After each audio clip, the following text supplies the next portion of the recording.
Donc, pour vous expliquer juste un tout petit peu la genèse de ce cours, donc moi je suis architecte, je viens d'Italie, je ne suis pas française, voilà, ça fait une dizaine d'années que j'habite en France, et je m'occupe, parmi d'autres choses, de l'espace rural, des campagnes.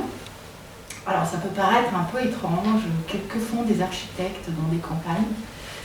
On va voir que la question des campagnes nous pose un sujet très riche, très intéressant. C'est vraiment un objet par lequel mieux comprendre la société, et donc mieux comprendre pour qui on fait des projets.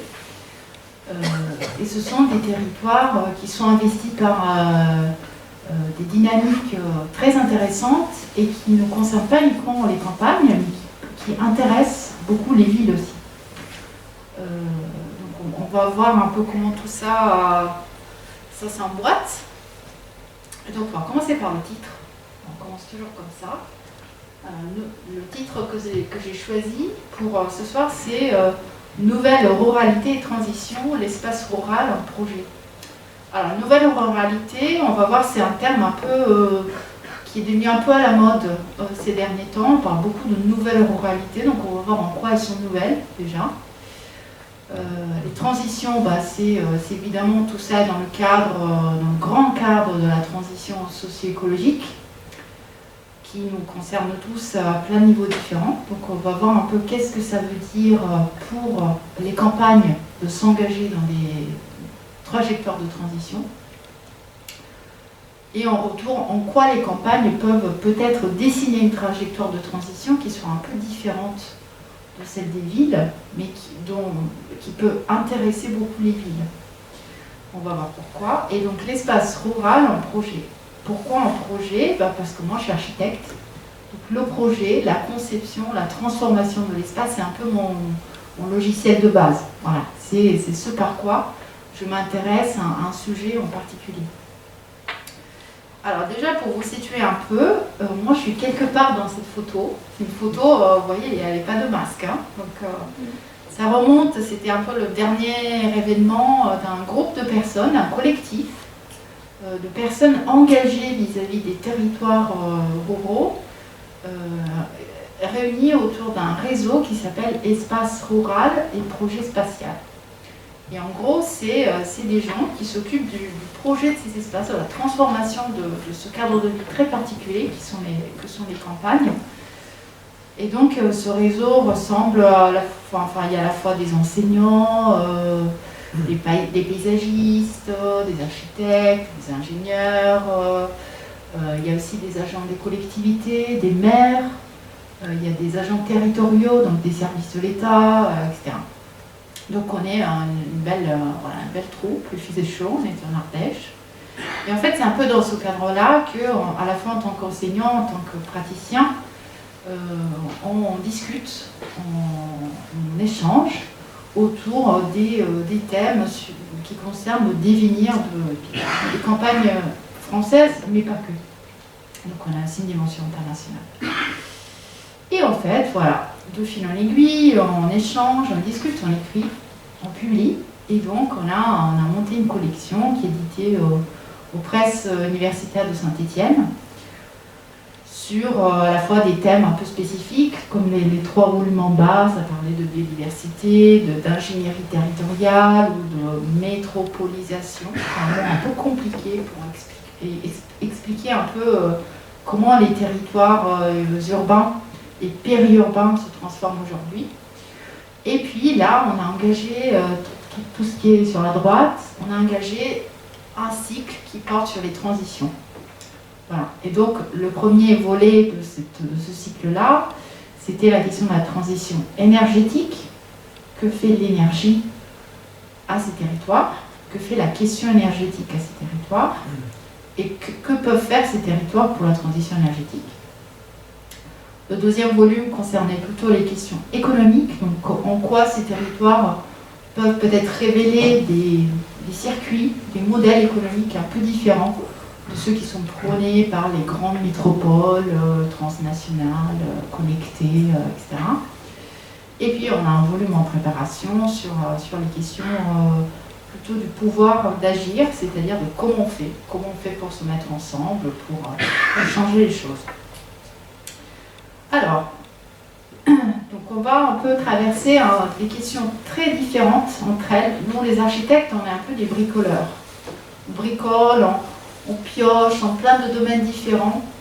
On les combine de manière parfois peut-être pas académiquement très orthodoxe, mais on combine des savoirs très différents qui nous servent à comprendre l'espace et à comprendre comment cet espace il peut être transformé. Pour qui, pourquoi, comment, etc. Donc on va traverser un peu des questions très différentes. On va partir des questions démographiques. Ensuite, on va s'intéresser à des questions qui sont plutôt explorées par les anthropologues et les sociologues, donc les pratiques, les modes de vie, les façons d'habiter. Ensuite, on va revenir plutôt à des domaines proches de l'urbanisme, l'aménagement, et donc voir en quoi ville et campagne finalement dessinent aujourd'hui des complémentarités, des pactes, des façons de se mettre d'accord qui sont peut-être un peu inédits, qui en tout cas vont au-delà d'un clivage classique ville-campagne. Aujourd'hui, la question est un peu plus compliquée que ça. Ensuite, on verra en quoi ces campagnes, qu'est-ce que ça veut dire de faire transition dans les campagnes, en France en particulier. Et in fine, je vais un peu retomber sur mes pattes en essayant de voir qu'est-ce que ça fait tout ça au projet spatial. Quand j'entends spatial, c'est pas l'espace, l'ESA et compagnie, c'est pas Thomas Pesquet, c'est bien l'espace du quotidien, le cadre de vie, les territoires. Alors, donc on commence par un dessin. Les dessins pour moi sont des choses assez parlantes, assez évidentes, qui parlent un peu par eux-mêmes. La campagne, la ruralité, les ruralités ont été pendant très très très longtemps,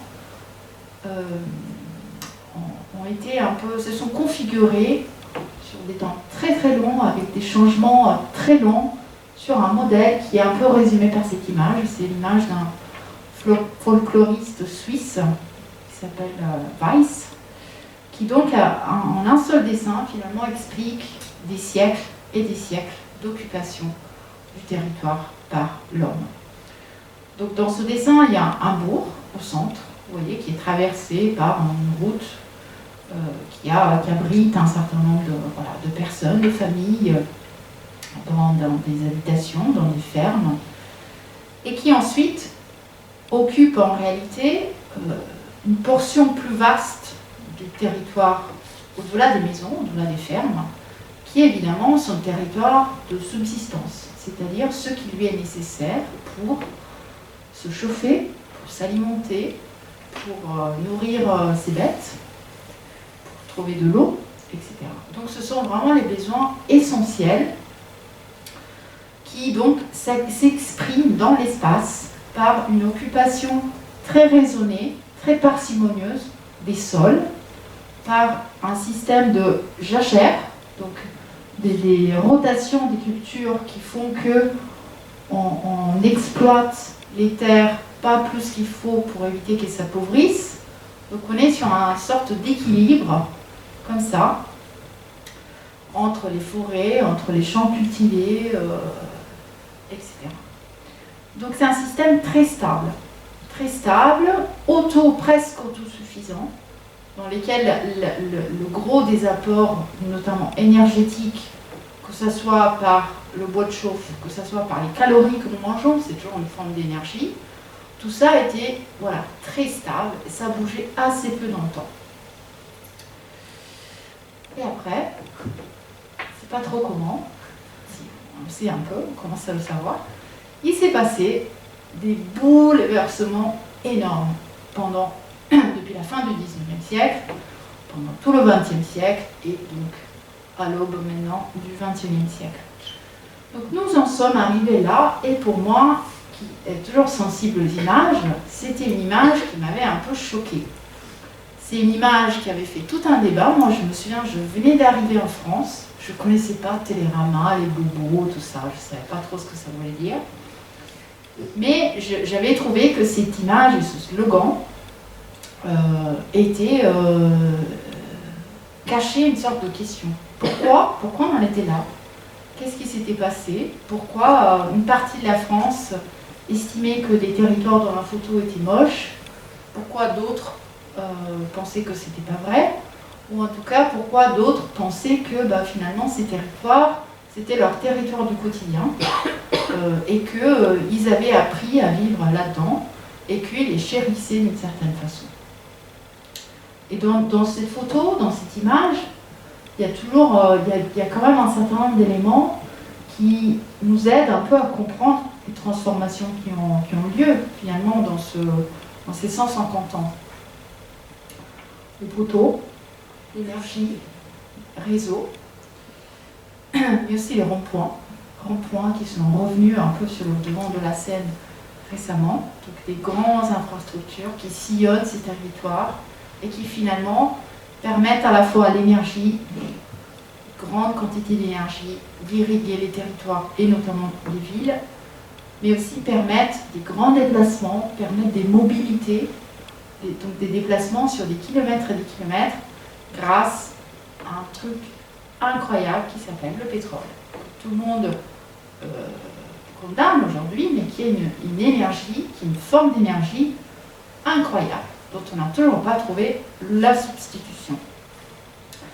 Et au-delà de ça, évidemment, il y a des panneaux, des enseignes, des boîtes comme ça, un peu les unes à côté des autres, comme des boîtes à chaussures, des surfaces de vente au détail probablement, voilà, que nous connaissons tous. En entre-temps, à côté de ce phénomène comme ça on va dire, de production d'un modèle spatial dépendant de la voiture, de grands apports d'énergie et dépendant d'un certain modèle de développement, donc la consommation de masse, en entre-temps, voilà, il y a eu des effets, des espèces de faces cachées du même phénomène qui ont été celui du déséquilibre, on va dire, entre les centres-bourgs de ces grands territoires et donc ces abords qui venaient toujours un peu s'étaler, grignoter des terres agricoles, accueillir des grandes surfaces de vente, des surfaces, des zones de production, etc. Et en fait, l'autre côté de la médaille a été que finalement ces bourgs se sont dévitalisés. On parle un peu comme des dentistes. Ils se sont dévitalisés, donc ont perdu leur vie. Donc des commerces, centres-villes qui ont fait face à des difficultés et qui finalement ont fait un peu masse critique qui fait qu'on a commencé à parler au niveau national. Donc là, vous voyez, c'est un article du Monde de 2016 en disant, bon, on tire la sonnette d'alarme, il faut faire quelque chose, il faut essayer de trouver des solutions. Alors, une première réaction à ce constat a été, donc ça c'est un journaliste, a été de dire, voilà, les grandes surfaces de vente ont tué les centres-villes, c'est la mort des petits bourgs, des villes moyennes, etc. Mais évidemment, si on peut être d'accord sur un premier constat, et surtout sur un constat qui doit un peu tirer la sonnette d'alarme, on se rend compte que le phénomène est beaucoup plus profond et beaucoup plus complexe que de dire, voilà, de cause à effet, voilà la cause, voilà l'effet. Parce que ce qui se cristallise autour de ce phénomène, c'est bien évidemment, c'est notre modèle de développement, c'est la manière dont nous vivons, c'est ce que nous mangeons, c'est ce que nous achetons, c'est comment nous nous déplaçons. C'est vraiment une totalité, c'est ce qu'on appelle un mode de vie.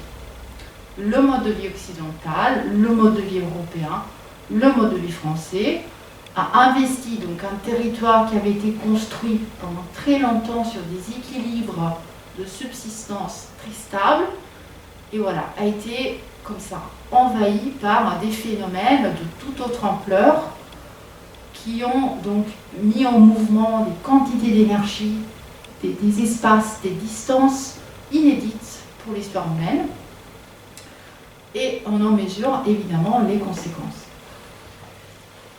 Donc l'idée, c'est de dire, finalement, on était là, on est passé par là, on s'est retrouvé là-dedans, et donc, qu'est-ce qui va arriver après? Comment est-ce qu'on peut penser l'après dans tout ça? Ça va jusque-là?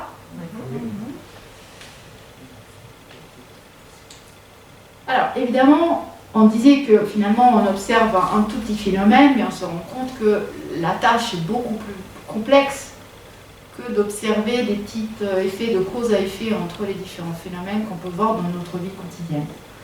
Évidemment, entre le premier et le deuxième, il y a eu plusieurs macro-phénomènes qui ont eu lieu. La révolution industrielle, la tertiarisation de l'économie, donc la France est devenue une économie de services, servicielle, la fin de la paysannerie, on va y revenir.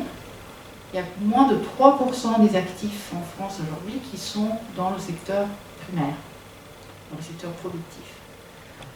Mais il y a aussi des choses qui nous concernent plus spécifiquement en tant qu'individu. Donc l'individu est devenu un acteur de la société. Ce qui peut paraître un peu évident aujourd'hui, mais c'était beaucoup moins le cas avant. Donc l'individu émerge comme étant comme ça, un moteur de l'économie, de la société, etc. Et donc par là aussi l'avènement de la société de consommation que vous avez connue, que j'ai connue, que nous connaissons tous.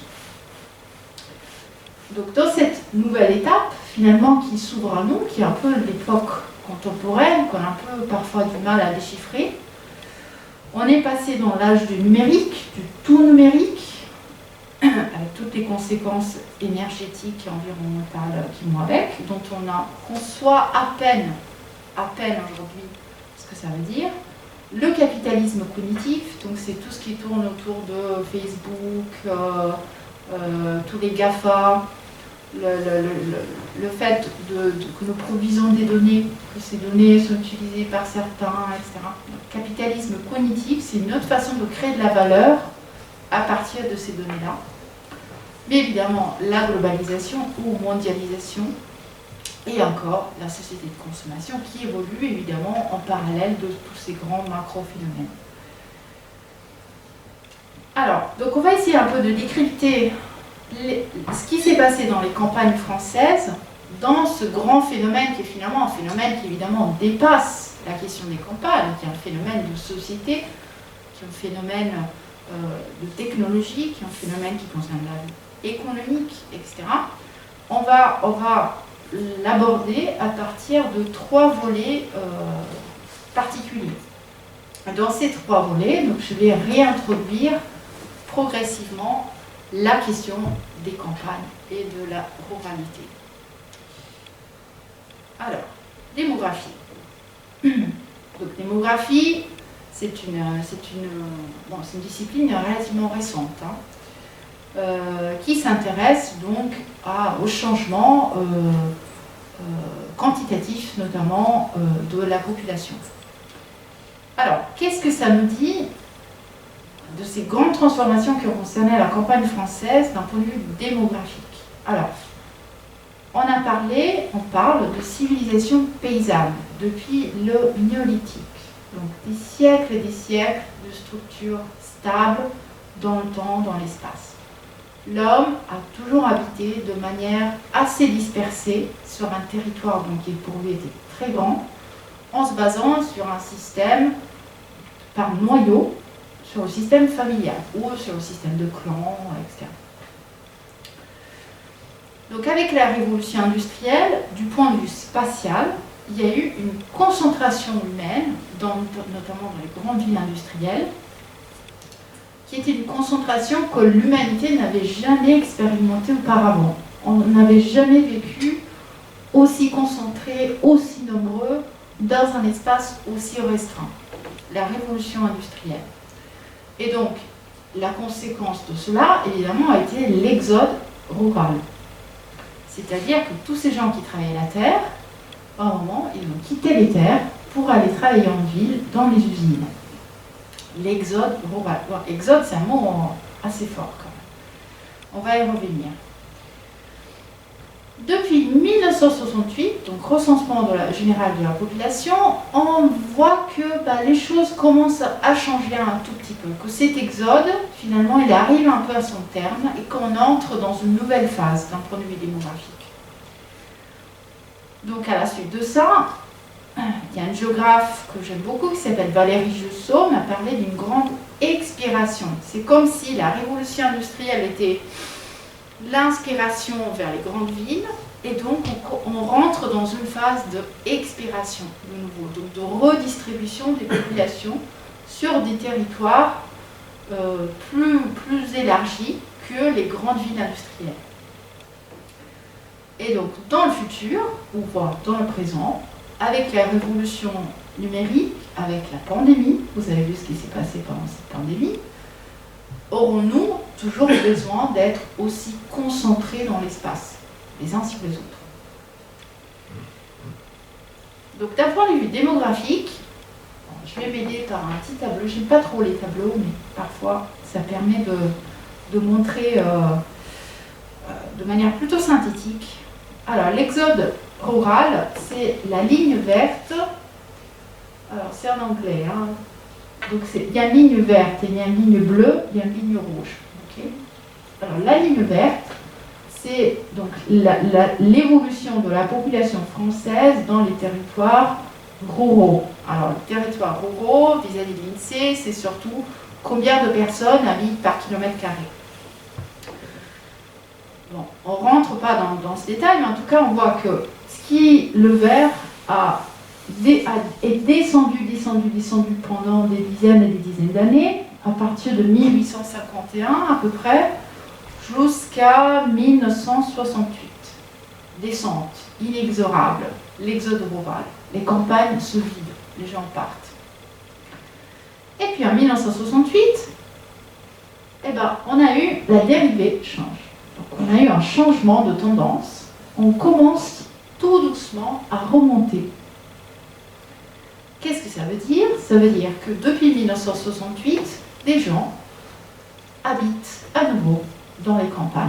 Alors, ce n'est pas non plus des chiffres énormes, mais c'est un changement de tendance. Et ça, pour les démographes, c'est quelque chose de très important, parce qu'on ne s'attend pas à ce qu'il y ait toujours des phénomènes très contrastés. On observe beaucoup les changements de tendance. Évidemment, ce qui a beaucoup grimpé, surtout depuis 1954, donc on va dire la deuxième après-guerre, c'est le rouge. Vous voyez qui monte en flèche, c'est le périurbain. Donc les populations qui n'habitent pas au centre-ville, qui habitent aux abords des villes, qui habitent en tout cas dans des territoires qui sont dans ce qu'on aujourd'hui on appelle l'ère urbaine, c'est-à-dire des territoires qui sont un peu dans un système de dépendance des grandes villes, parce qu'il y a de l'emploi, parce qu'il y a des services, parce qu'il y a les hôpitaux, etc. Donc, la grande expiration, c'est cette inversion de tendance d'un point de vue démographique qui fait que les campagnes sont à nouveau investies par des populations qui habitent. Alors, par contre, il y a une différence majeure, c'est que ces gens qui repartent habiter à la campagne, ce ne sont pas des gens qui partent habiter à la campagne pour travailler la terre. En entre-temps, il y a eu, on a tout changé, on a changé probablement de profil socio-économique, voilà encore un mot des démographes. On a fait des études, même si on a tous en famille des grands-parents ou des parents qui ont travaillé la terre, nous on a probablement fait autre chose à un moment donné. Et ça en termes statistiques, donc je parle de grandes quantités de personnes. Et donc ces gens qui repartent à la campagne, ce ne sont plus des gens qui font partie de la civilisation paysanne. Ce sont des gens qui ont une culture urbaine en quelque sorte. Ils ont fait des études, ils ont des attentes, ils ont besoin d'avoir des services, ils partent en vacances à un moment donné, etc. Et donc ça, ce système-là est un système qui était observé beaucoup par des économistes qui ont détecté une nouvelle économie qui était en train de se mettre en place depuis les années 60. C'est l'économie résidentielle. Qu'est-ce que ça veut dire? Ça veut dire que vous travaillez d'un côté, probablement en ville, probablement dans les métropoles, vous produisez de la valeur, vous produisez un revenu, etc. Par contre, vous habitez ailleurs. Vous n'habitez pas là où vous travaillez. Vous habitez ailleurs, vous payez vos impôts ailleurs, et vous souhaitez le plus possible que ce mouvement pendulaire se passe de la meilleure façon possible, sans trop de soucis au quotidien, sans trop de grèves, sans trop de bouchons, etc. Donc il y a tout un système en fait de complémentarité qui se met en place entre des territoires qui étaient auparavant profondément ruraux et qui aujourd'hui accueillent donc des populations qui ont une culture et un mode de vie urbain, qui produisent un revenu quelque part et qui le fixent sur leur territoire d'élection, en quelque sorte, là où ils choisissent d'habiter. Donc c'est vraiment une forme d'économie résidentielle. Évidemment, à la base de tout ça, il y a un objet de liberté qui est la bagnole. Parce que sans ça, sans la bagnole, ces mouvements-là sont inconcevables. Sans les transports en commun, évidemment, pour une relativement petite part de la population qui arrive à gérer ces déplacements-là sans passer par la voiture. Et à la base de tout ça, il y a évidemment une augmentation impressionnante de nos dépenses énergétiques, à tous. Qu'on soit bon ou méchant, qu'on soit jeune ou âgé, nous vivons dans un mode de vie qui est très énergivore, qui consomme beaucoup d'énergie. Voilà, c'est comme ça. Et donc, ces gens qui travaillent en ville, mais qui souhaitent quand même pouvoir un peu débrancher la prise le week-end, se reposer, se ressourcer, ou plus simplement avoir accès à un foncier qui ne coûte pas comme de l'or, comme c'est le cas dans les grandes villes, habitent les campagnes. Et donc, la campagne devient un cadre de vie pour ces gens. Ces gens qui ne sont plus là pour travailler la terre. Donc vous voyez, ça amène à des recompositions spatiales très profondes, dont on va voir quelques exemples. Donc souvenez-vous, premier message, c'est la campagne comme cadre de vie. Cadre de vie. Alors, dans ce mouvement-là, en fait, ces populations urbaines, de culture urbaine, en fait, ils amènent avec elles, tout un imaginaire spatial assez précis et qui se concrétise dans un certain nombre de dispositifs spatiaux qui est un peu ce que nous avons tous en tête quand on pense à la maison idéale.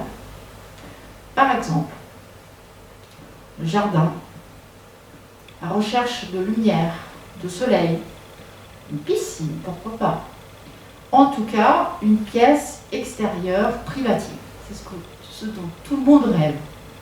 Et c'est aussi la raison pour laquelle les gens quittent la ville, c'est parce qu'ils peuvent s'offrir du coup un espace plus généreux, plus grand, qui leur permet d'avoir cette petite relation un peu privilégiée avec le ciel, avec les saisons, avec les feuilles des arbres, etc. Mais en fait, cet imaginaire-là, il se retrouve aussi à d'autres échelles, à l'échelle des villes et des quartiers, comme par exemple le fait d'aller rechercher des situations de quartier un peu vivantes, qui ont un beau marché, le dimanche par exemple, etc. C'est aussi des choses dont on tient compte, évidemment. Ce n'est pas que la maison en tant que telle. Mais à l'échelle de la société, finalement, cet imaginaire de la vacance que Jean Viard passe souvent à la radio, je ne sais pas si vous le connaissez, c'est très drôle, que Jean Viard a qualifié d'imaginaire de vacances, holidays. En fait, il investit tous les espaces de notre quotidien, y compris les espaces de travail. Les espaces de travail ont vu un certain nombre de pratiques se mettre en place qui concernent par exemple la ludification des espaces. Le fait que maintenant on met des fauteuils par exemple à côté des bureaux, des lounges pour pouvoir un peu se relaxer, discuter entre collègues, etc. On peut discuter si ce n'est pas des formes de prédation, ça aussi, du temps de travail. Et ça, c'est une autre question.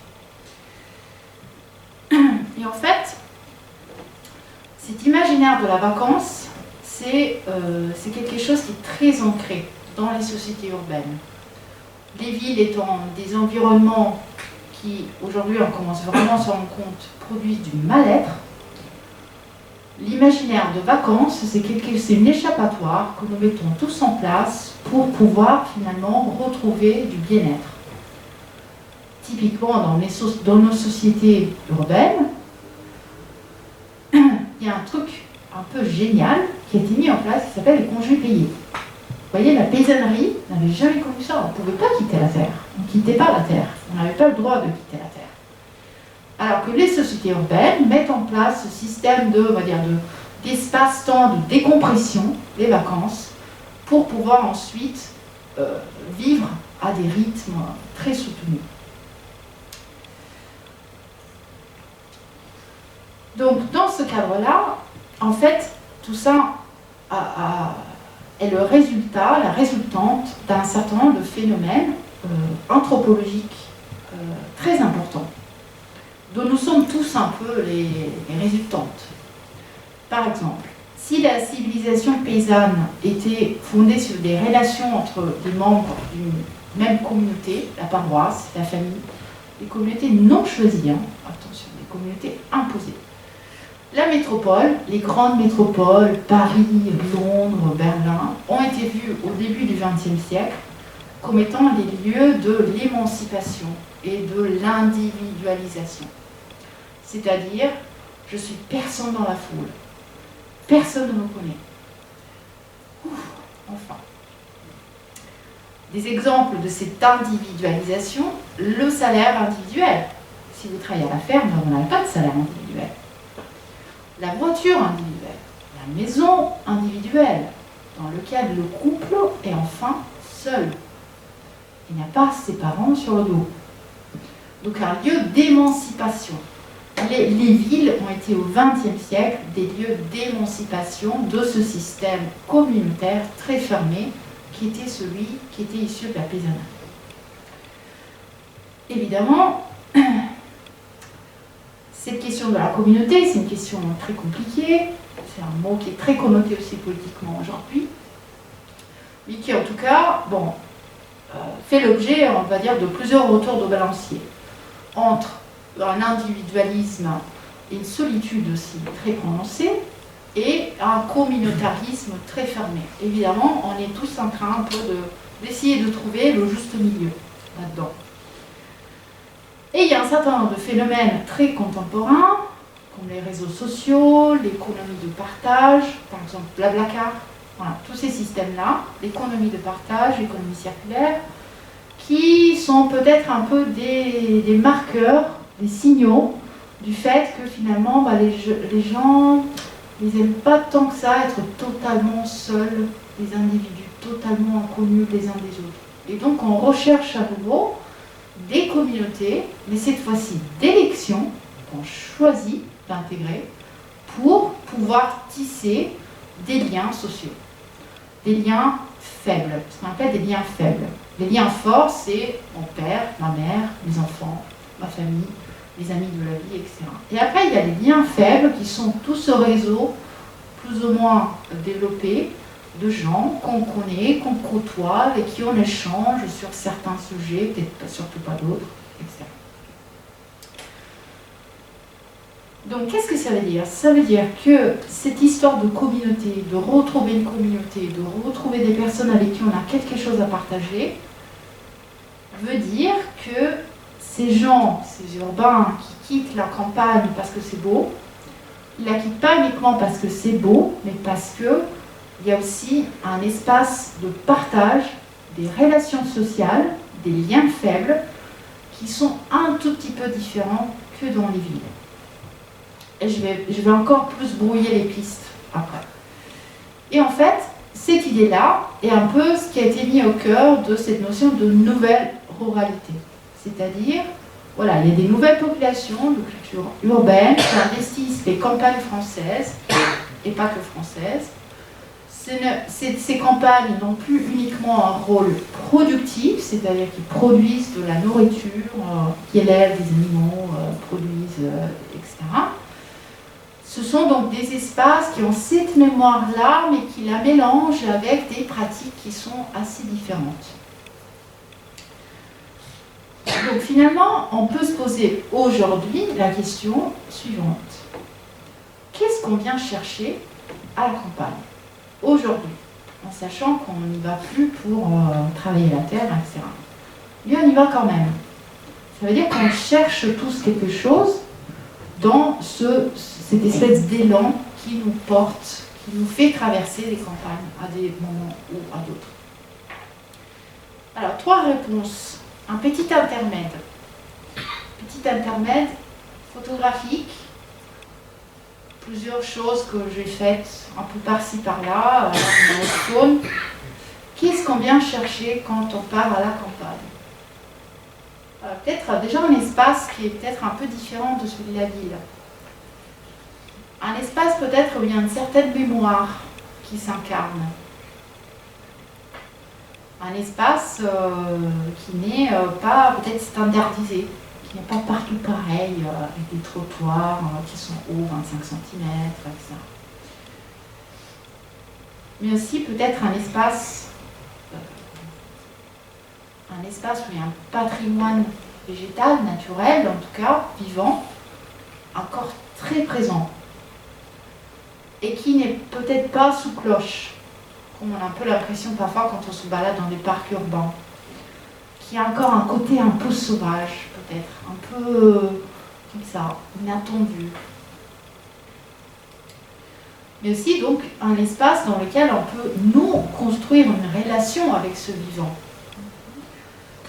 Parce que vous allez dans les parcs urbains, ça on ne peut pas le faire, ça vous n'avez pas le droit de le faire, ça il ne faut pas toucher, ça il ne faut pas marcher, ça il ne faut pas s'asseoir. Vous voyez ? Alors que peut-être qu'à la campagne, on peut enfin retrouver un certain nombre de pratiques qui nous reconnectent à la générosité d'être dans la nature. Et aussi, peut-être, parce que c'est pas cher. Parce que les villes, c'est devenu... moi, j'habite à Lyon, donc je sais de quoi je parle. Les villes, c'est devenu absolument un espace inégalitaire. Les inégalités d'accès à la propriété se creusent.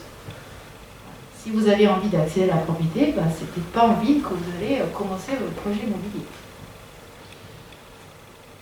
Mais aussi peut-être un espace indicible finalement, un espace où il y a du silence, il y a le temps qui s'arrête, voilà, il y a des choses qui nous sont nécessaires, qu'on ne trouve pas systématiquement en ville. Aussi un espace de liberté, un espace où finalement on peut se mettre en relation avec le grand paysage, avec l'horizon, avec le ciel, avec la nuit, avec des choses qu'en ville sont toutes très très contrôlées, très normalisées. Aussi un espace peut-être où on se reconnecte à des pratiques anciennes, des espaces peut-être plus simples, un peu plus frugaux.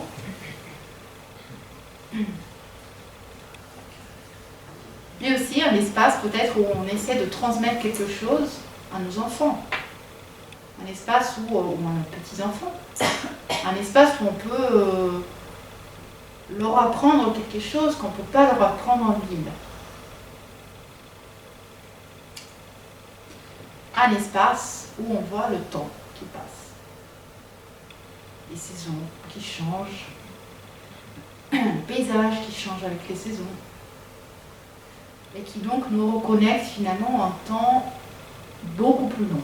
Un temps cyclique. Et pas le temps instantané qui fait que si on est en ville, on attend plus de 3 minutes un bus, on est tout de suite c'est pas possible, oh là là, je perds mon temps. Alors, 3 réponses pour répondre à cette question, qui est une question importante. Qu'est-ce qu'on va chercher dans la campagne aujourd'hui, en tant qu'urbain? Ralentir, une certaine forme d'altérité et une matérialité vivante. Alors, on va voir un peu si, avec des exemples, vous allez vous y retrouver. Alors, ralentir. Alors, on a toujours été dans l'idée que la campagne, c'était l'espace de l'immobilisme, rien ne changeait, tout était toujours pareil. Mon Dieu. Alors que les villes, c'est là où ça bougeait, c'est là où ça allait, il fallait aller vite, etc. Finalement, en regardant un peu plus de près, on on se rend compte que à l'échelle individuelle, ces dichotomies, elle n'a plus aucune raison d'être. On bouge à la campagne autant qu'on bouge en ville. On a le même mode, on a les mêmes moyens de déplacement, on est tous dans le même espace-temps, le temps de l'école, le temps du travail, le temps des vacances, la nuit, le jour, etc. Donc en fait, ces mobilités individuelles dépendent au compte, peut-être pas de l'espace urbain ou de l'espace rural, elles dépendent plutôt du statut sociodémographique ou socio-professionnel, du métier que vous faites, du métier que nous faisons, des enfants, du nombre d'enfants que nous avons, etc. Alors, si on met un peu tout ça ensemble et on le regarde un peu comme ça de loin, on peut quand même se dire que l'espace des villes et des grandes villes, c'est un espace qui a fait de la vitesse son projet central.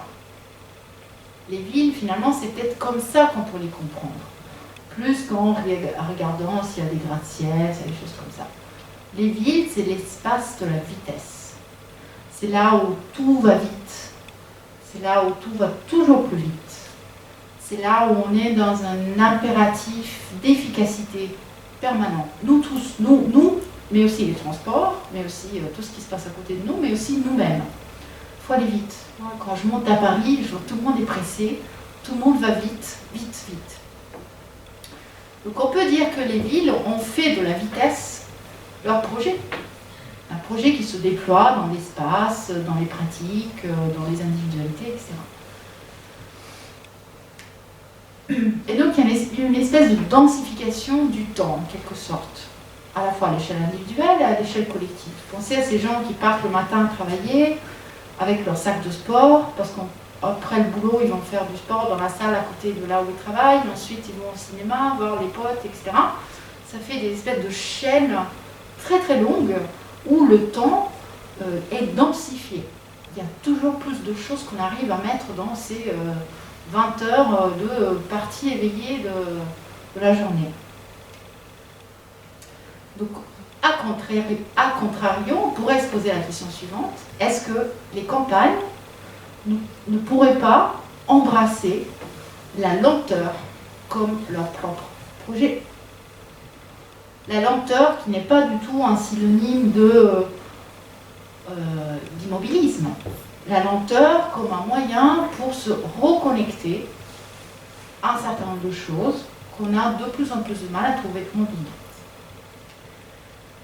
Ça ne veut pas du tout dire revenir avant. Ça veut dire savoir quels sont les atouts de ces territoires-là. Et en fait, si vous discutez avec les gens, on pourra peut-être en discuter plus tard, c'est le village, c'est un peu le référentiel spatial, le modèle spatial que nous avons tous besoin en tête quand on pense à « Ok, je me calme, voilà, j'ai fait ma petite vie, etc. » En tête, on a rarement une grande métropole en tête quand on est en train de se dire ça. Donc c'est un peu, il y a une espèce de relation, comme ça, un peu latente, très difficile à saisir, entre l'imaginaire du village, du bourg, et le projet de la lenteur. À l'échelle notamment individuelle. Mais à l'échelle de la société, finalement, il y a eu un autre phénomène qui va un peu dans la même direction, qui est la démocratisation de la birésidentialité. Voilà un mot un peu long. Ça veut dire qu'avant, il n'y avait que la noblesse qui savait profiter des beaux jours à la campagne et qui revenait en ville en hiver. Cette pratique-là, elle s'est quand même démocratisée. Peut-être pas tout le monde y a accès aujourd'hui, mais c'est une pratique qui fait que de plus en plus de monde peut peut-être aller passer quelques jours ailleurs que dans son chez-soi. Et cet ailleurs, c'est souvent un espace dans lequel il y a une certaine lenteur, il y a une certaine... on va aller chercher des jours ensoleillés, etc. Donc en fait, cette birésidentialité est aussi un projet à vitesse variable. C'est un peu ça l'idée. Quand on parle, on ralentit, on se calme, on souffle. Et donc, ce système-là d'alternance entre des temps très denses, très rapides, vite, vite, d'efficacité sont alternés avec des temps comme ça beaucoup plus longs, etc. Donc ralentir. Est-ce que les campagnes, aujourd'hui au XXIe siècle, ne pourraient-elles pas embrasser le projet d'une vie au ralenti, pour le bien-être de tous? Mais aussi, alors je vous rappelle, la question que je me posais, c'était, mais finalement, qu'est-ce qu'on va chercher dans les campagnes aujourd'hui au XXIe siècle?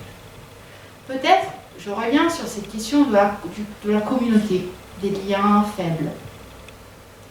Alors, si la sociabilité rurale qu'on a connue, c'était celle finalement d'un système très fermé, où tout le monde connaissait tout le monde, où on pouvait très difficilement s'échapper à des mécanismes de contrôle social qui s'exerçaient dans l'espace. Il ne fallait surtout pas voir que tu avais embrassé un tel, sinon la tante allait le dire à la maman, etc. Contrôle social. Donc dans ce mouvement qu'on appelait la grande expiration, où les gens repartent habiter à la campagne, évidemment, il n'y a pas ce système de contrôle social qui se remet en place. Mais il y a quand même un certain désir, peut-être, de connaître ses voisins, de pouvoir faire des choses avec eux, de se promener dans la rue et quand même de dire bonjour à 2-3 personnes, etc. Alors, ce qui est intéressant, c'est que les campagnes, dans ce mouvement-là de redistribution de la population, sont toujours intéressées, ça c'est un truc que je vois tout le temps, à la confrontation entre les anciens et les nouveaux, entre ceux qui ont toujours été là et ceux qui viennent de débarquer. Même s'ils ont débarqué il y a 35 ans, c'est toujours des nouveaux. Et en fait, c'est vraiment constitutif de la manière dont les sociétés locales s'organisent. Donc, finalement, on pourrait se dire qu'à force de mélanger des générations de néo-ruraux, Baba Cool, génération 1, et puis agriculture biodynamique, génération XY, à force de ce mécanisme-là, est-ce qu'on ne serait pas en train d'essayer d'inventer localement une sorte de cosmopolitisme néo-rural? C'est-à-dire, on n'est plus du tout dans le contrôle social d'autrefois, on n'est pas non plus dans l'anonymat des grandes villes, on essaye de trouver des formes d'hybridation qui jonglent entre cette interconnexion, on se connaît un peu de loin, peut-être on se dit juste bonjour, on se croise chez le boulanger, pas plus que ça. Et voilà, et finalement qui pourrait être résumé dans, ici tout le monde se connaît. Finalement, si je commence à brouiller les pistes, ce mécanisme-là, quelque chose qu'on trouve aussi dans les villes. C'est pas systématiquement quelque chose qui se passe uniquement à la campagne. Des phénomènes comme ça, un peu de village, esprit village, la Croix-Rousse est un village, etc. Donc en fait, je commence à brouiller un peu les pistes. Un autre aspect de cette question, c'est que finalement, il y a un côté rassurant et bénéfique pour certains peut-être, ou enfermant pour d'autres, dans cette idée qu'on a une altérité, donc les autres, mais il y a un système d'altérité qui est lisible, qui est relativement simple à gérer. On sait que si tu parles mal d'un tel avec un tel, tu arrives à reconstruire plutôt facilement tous les différents groupes sociaux dans lesquels on navigue. Alors que dans la ville, ce système-là, il est hyper complexe et pratiquement infini, donc ça donne un peu le tournis. Donc face à ce système-là, face à cette sphère de l'altérité, les campagnes permettent d'avoir une bonne dimension entre l'enfermement. Je vois tout le temps que ma famille, avec le confinement, on a vécu ce que c'était de vivre tout le temps en côtoyant les siens, et l'infinie altérité des grandes villes. Donc on est à la recherche un peu d'un compromis. Troisième volet de cette question, qu'est-ce qu'on fait à la campagne du XXIe siècle? C'est ce que je disais tout à l'heure, il y a une question de presque physiologique, un besoin presque physiologique que nous exprimons. Pourquoi? Parce que les villes deviennent des espaces hyper anthropisés, donc très très très artificiels, où on ne voit plus l'énergie d'où elle vient, on ne voit plus l'obscurité, on ne voit plus le vivant. sauf des chiens des chats peut-être. Tout contact avec la matière est en quelque sorte indirect. Il se fait par le biais de machines, de dispositifs, de règles, de normes qui nous éloignent finalement de la matière en tant que telle. Et là, je parle de matière, parce que je ne parle pas uniquement de nature. Je pense que le contact avec le vivant et le contact avec la nature est un aspect plus global de la relation qui nous est nécessaire à nous avec les choses, la matière, qu'elle soit vivante ou pas vivante. Et donc, les campagnes, face à ça, permettent cette quête de matière, cette relation à la matière. Donc un contact avec le monde qui est fait de choses. Par exemple, partir cueillir des champignons, allumer un feu, aller en forêt, croiser des animaux, expérimenter le silence, voir les étoiles.